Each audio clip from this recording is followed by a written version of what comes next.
করে এই 30 শতক পুকুরে উনি 300 মণ মাছ উৎপাদন করলেন, এটা আমার কাছে সত্যি অবিশ্বাস্য মনে হয়। 300 মণের উপরে আশা করতেছি। 300 মণের উপরে আশা করতেছেন? আপনার লাভ কত আশা করতেছেন? 18 লক্ষ টাকার মতো লাভ।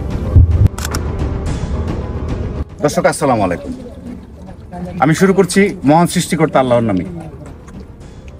আমি এই মুহূর্তে যেখানে দাঁড়িয়ে আছি, এটা নেত্রকোনা সদর উপজেলার কাইলাহাটি ইউনিয়নের কান্দি গ্রামের সবুজ ভাই, ওনার এই 30 শতক পুকুরে উনি 300 মণ শিং চাষ করে ফেলেছেন। তো আজ এই পুকুর থেকে 100 মণ মাছ উত্তোলন করা হচ্ছে। আগামীকালকে আবার ধরা হবে, পরশুদিন আবার ধরা হবে। এটা আপনাদের কাছে আশ্চর্য মনে হতে পারে। এই পুকুরের আপডেট আপনারা যত শুনবেন তত বেশি আশ্চর্য হবেন। এই 30 শতক পুকুরে উনি 300 মণ প্রায় মাছ চাষ করে ফেলেছে। আমি আপনাদের আজকে কতগুলো মাছ ব্যাপারে নিয়ে যায় এবং এটার কয়টা কেজি আসে, কি দর, বিস্তারিত তথ্য আমি আপনাদের সামনে তুলে ধরার চেষ্টা করব। তো চলুন আমরা এই পুকুরের চাষি সবুজ ভাইয়ের সাথে আমরা একটা কথা বলবো। আসুন। এই সবুজ ভাই একজন প্রবীণ শিং চাষি। উনি দীর্ঘদিন যাবৎ শিং চাষ করে আসছেন। ওনার সফলতার গল্প আজকে আপনাদের শোনাবো। ওনার এই 30 শতক পুকুরে উনি 300 মণ মাছ চাষ করে ফেলেছেন, যা আমি ইতিমধ্যে আপনাদের বলেছি। তো আজকে 300 মণ চাষের গল্পটা আর ওনার কাছ থেকে শুনবো। আজকে কোনো চাষ পদ্ধতি নিয়ে আমি আলোচনা করব না, চাষ পদ্ধতি থাকবে শেষ ভিডিওতে। আমি শেষ প্রতিবেদনে এই পুকুরের উনি যে কি পদ্ধতিতে চাষটা করেছেন তার টোটাল আপডেট আপনাদের দেওয়ার চেষ্টা করব। সবুজ ভাই, আপনার এই পুকুরটা কত শতক? আমার পুকুরটা 32 থেকে 33 ভিতরটা। 32 কি 33 এরকম নিতে পারে না? এরকম হতে পারে। আপনার এই পুকুরে আপনি কতগুলো শিঙের পোনা দিয়েছিলেন? আমি 1,70,000। 1,70,000। এটা কত লাইনে ছিল, মানে কয়টা কেজি ছিল পোনাটা? এটা পোনা ছিল 4,000 হইব। 4,000 কেজি না? 4,000 আপনারা তো সবাই ছোট মাছটাই চাষে দিন। হ্যাঁ। আচ্ছা, আপনার এই মাছটা বয়স কতদিন হয়েছে? এটা আপনার বয়স হয়েছে প্রায় 10 মাস হইব। 10 মাস না? 10-11 মাস হইব। আপনার এই পুকুরের গভীরতা কতটুকু? গভীরতা 6 থেকে 7 ফুট হইব। 7 ফুট পানি হইব।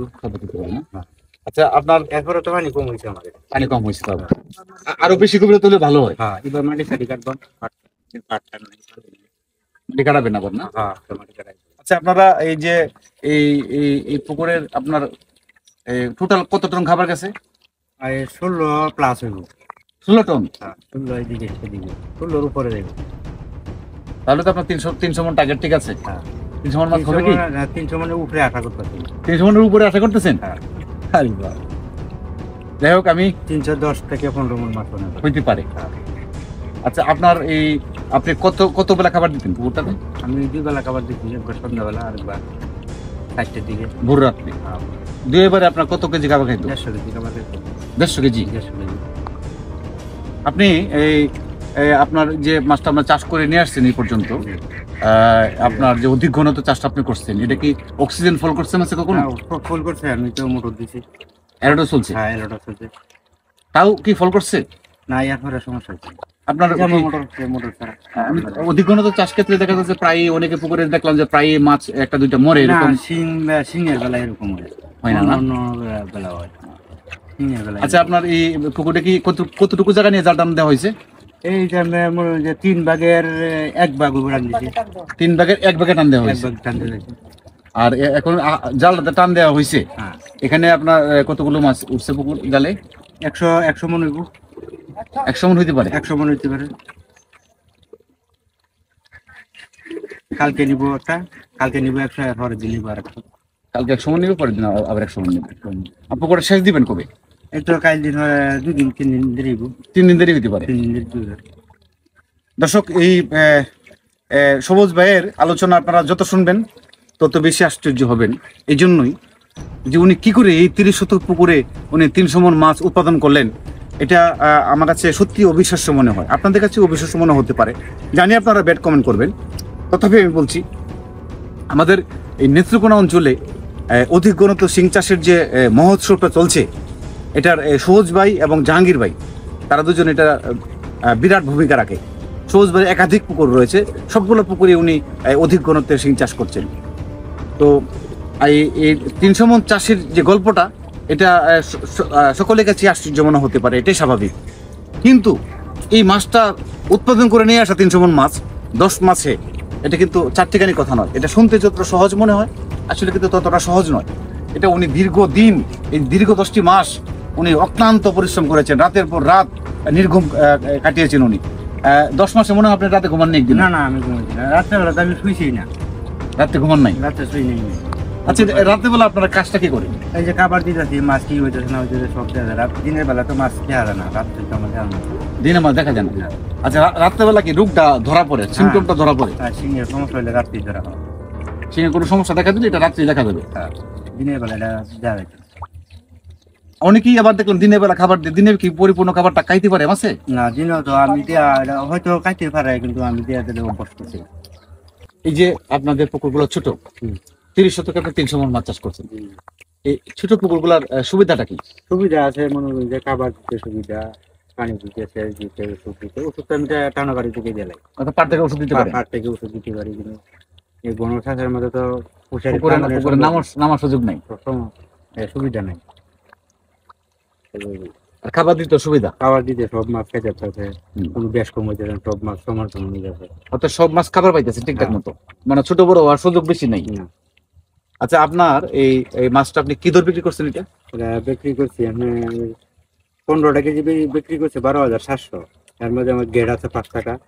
গ্রেড হিসাবটা কি? গ্রেড হিসাবে একটা মাছ যদি আমার 15টা ধরুন বেচছি, আমি 15টা ধরে বেচে যদি 14টা হয়, তাই আমি 5 টাকা গ্রেড পাই প্রতি কেজিতে। 5 টাকা, 5 টাকা, মানে 200 টাকা। হ্যাঁ, 200 টাকা। আর যদি হেলা যদি একটা বাইরে যা, ফার্স্টে আমার কমে যাইব। অর্থাৎ 16 কেজি গেলে ব্যাপারী 5 টাকা কমবে, আপনার 5 টাকা কমবে, দরের থেকে 5 টাকা কমবে, 5 টাকা কমবে। হেলা 200 টাকা মন করা কম পাইবে। বুঝলাম। এখন মাছটা যে আপনি বাছতেছেন, দেখলাম বাছাই করতেছেন, এই বাছাই করার সুবিধাটা আপনারা কি? বাছাই করার সুবিধা হলে কিছু মাছ পুরুষ আছে। আচ্ছা, এই মাছটা তো পুরুষ মাছটা তো সরাইলটাছে, এটা সরাইলে আমার বাজারটা ভালো হয়। অর্থাৎ গ্রেড ভালো হয়, আপনার গ্রেডের হিসাবে ভালো হয়। পুরুষ মাছের সংখ্যাটা কিরকম হয়েছে? হইছে আমাদের মনে করেন যে 10-12 মণ মাছ টোটাল সারা পুকুরে 10-12 মণ ছোট মাছ হইতে পারে। এটা তো সবই স্বাভাবিক নাকি? শিং মাছটা তো কাটাই করে দেওয়া সম্ভব না। না, এটা কাটাই করা সম্ভব না। এটা হলো আপনারা আমরা কাটাই করবেন, বুঝবেন কি কেন কোনটা পুরুষ কোনটা, হ্যাঁ বোঝা তো কঠিন, বোঝা কঠিনের পরে মাছটা বড় করে কাটাই করলে তো কাটায় আঁচড় লাগতে পারে, আরো ক্ষত হইতে পারে, আরো ভাইরাস ঢুকতে হওয়ার সম্ভাবনা থাকে। এই জন্য আপনার কাটাই না করাটা ভালো। আচ্ছা, এই যে অধিক ঘনত্বের চাষের আপনারা যে প্রক্রিয়াটা শুরু করছেন, এটা তো সারা বাংলাদেশে আর কোথাও আছে কিনা আমার জানা নাই। এত অধিক ঘনত্বে কেউ চাষ করে না বা করতে সাহসও কেউ পায় না, কিন্তু আপনারা দেখলাম যে আপনারা যে এই অঞ্চলে যত চাষি আছেন আপনারা সবাই এই অধিক ঘনত্বে চাষটা করতেছেন। এটা আসলে আপনার কিভাবে এই প্রক্রিয়াতে অগ্রসর হয়েছেন? এটা তো আপনার শিং মাছ তো গণশ্বাস করণ যায়, সমস্যা নেই। আস্তে আস্তে করতে করতে করতে করতে এটা আমার করণ যায়, সমস্যা আস্তে আস্তে বাড়াইতে অভ্যস্ত হয়ে গেছেন আস্তে আস্তে। এখন এমন পর্যায়ে আসছে দেখা যায় শতকে 10,000, 12,000, 15,000, হ্যাঁ এরকম চাষি দিতেছে। এটা তো একটা বিরাট। আমার এইদিকে একটা পুকুর আছে, সেটা হয়তো 15,000, শতকে 15,000। দেখ, এখন আজকে আপনার সময় বেশি নষ্ট করবো না সবুজ ভাই, আমি এরপর যে আপনার কাছে জানতে চাইবো, আপনার এই পুকুরটাতে আপনার কত লক্ষ টাকা বিনিয়োগ হয়েছে? 18 লক্ষ টাকা হয়েছে। খাবার তো 16 টন। 16 টন খাবারে আপনার ওষুধপত্র নিয়ে 18 লক্ষ টাকা খরচ হয়েছে। যদি 300 মণ মাছ হয়, আর যদি 12,000 টাকা, 12,500 টাকা মন বিক্রি করছেন মাছটা, যদি 300 মণ মাছ হয়, তাহলে তো আপনার কত বিক্রি আসতে পারে? 36 লক্ষ টাকার মতো বিক্রি হয় সম্ভাবনা আছে। আপনি লাভ কত আশা করতেছেন এখানে? লাভ তো 18 লক্ষ টাকার মতো লাভ। 18 লক্ষ টাকা লাভ হইতে পারে। যাই হোক, আপনার জন্য দোয়া করি, আপনার 18 লক্ষ টাকা লাভ হোক। আপনি অনেক পরিশ্রম করছেন, আপনি অনেক পরিশ্রমী, আমি জানি, আমি শুনেছি, এখানে এসে জানতে পারলাম যে আপনি অনেক পরিশ্রমী। দর্শক, সবুজ ভাই হাড়ভাঙা পরিশ্রম করেন, যেটা গতানুগতিক চাষি মিলে না, এরকম এত পরিশ্রমী চাষি। উনি কি পরিমাণে পরিশ্রম করে এটা একজন সচক্ষে না দেখা পর্যন্ত বুঝবে না। উনি 1 মিনিটের জন্য পুকুর থেকে দূরে সরেন না, শুধু ঘুমটা ওনার যতটুকু ঘুমের সময়, খাবারের সময়, এটুকু উনি বাড়িতে অবস্থান করে, বাকি সময়টা উনি পুকুর বাড়ি থাকেন। আর বিশেষ করে উনার অনেকগুলো পুকুর রয়েছে, এই পুকুরগুলো পরিচর্যা করতে অনেক সময় ব্যাপার, অনেক শ্রম দিতে হয় ওনাকে। তো উনি অনেক পরিশ্রমী একজন চাষি, ওনার পরিশ্রমটা আল্লাহ সফলতার দ্বারপ্রান্তে নিয়ে এসেছে। আমি দোয়া করি ওনার সার্থকতা আসুক, ওনার যে ইচ্ছাটা রয়েছে, ওনার যে প্রত্যাশাটা রয়েছে, এই পুকুর থেকে উনি 18 লক্ষ টাকা লাভ হতে পারে, ওনার এই প্রত্যাশাটা পূরণ হোক। আর আপনারা যারা আজকের প্রতিবেদনটি দেখছেন, আমি সর্বশেষ শেষ দেওয়া পর্যন্ত এই পুকুরটা শেষ দেওয়া পর্যন্ত আমি প্রতিবেদন আপনাদের সামনে তুলে ধরার চেষ্টা করব, এবং আমি এই পুকুর থেকে কত টাকা লাভ হলো ওনার, কত মন মাছ পাওয়া গেল, টোটাল আপডেটটা আমি আপনাদের দেওয়ার চেষ্টা করব। আর সেই পর্যন্ত আপনারা ভালো থাকুন, আমাদের জন্য দোয়া করবেন। আমার প্রতিবেদনে যদি আপনার কাছে সহায়ক মনে হয় তাহলে দয়া করে লাইক করবেন, আমাদের জন্য দোয়া করবেন। আসসালামু আলাইকুম।